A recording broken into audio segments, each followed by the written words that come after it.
ఊరిని ఊరుగా నా రథాన్ని కాయ తీసుకొని ఏడు ముఖం లేదు. ఈ ఊర్లో ప్రజలకు భక్తి విలువ తీసుకొని కోరి వద్దాంరా. అలాగే వద్దాంరా.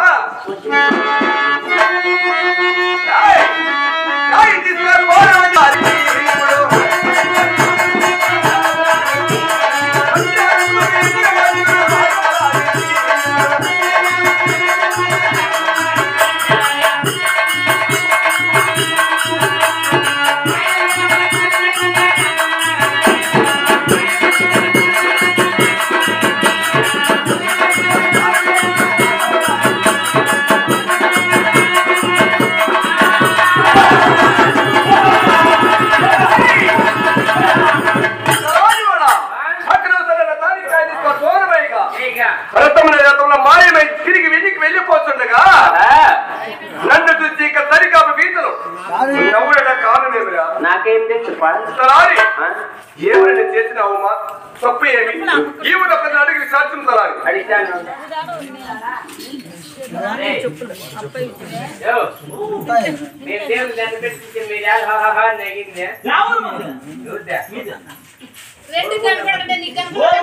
దండ పెట్టిన దేవత కాదంట. దేవత కాదా? ఎవరు ఆడేయమంట?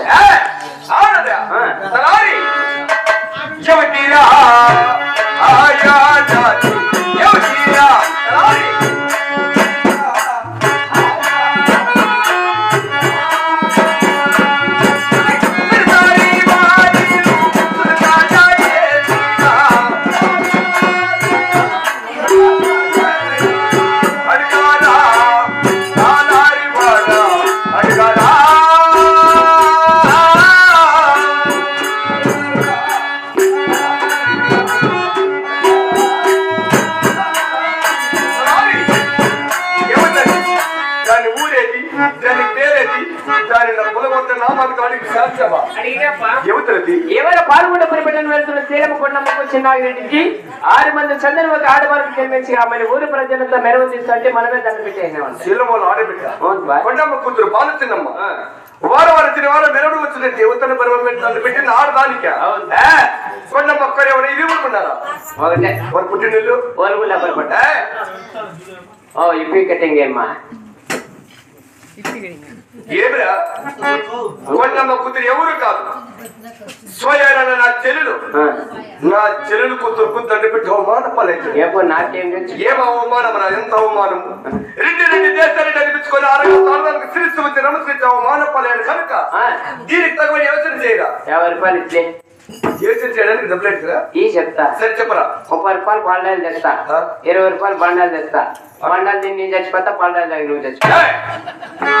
అవమానం భరించలేక అంటే బోండా చచ్చిపోతారా? అయ్యో నీకే మేము నీళ్ళు కొట్టి బీటిని దిగమేయచ్చు. నాకు బండాలు గుచ్చిలో పడి 3-4 పానం బాగా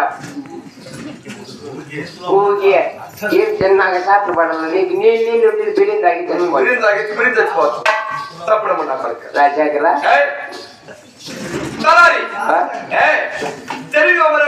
తీరవాలంటే ఎలాగా నా కుమారుడికి నా చెల్లెలు కూతురు వివాహం చేసుకొని చికెన్ జరిగిన వారం మన ఓళ్ళు కూడా తీసుకోండి.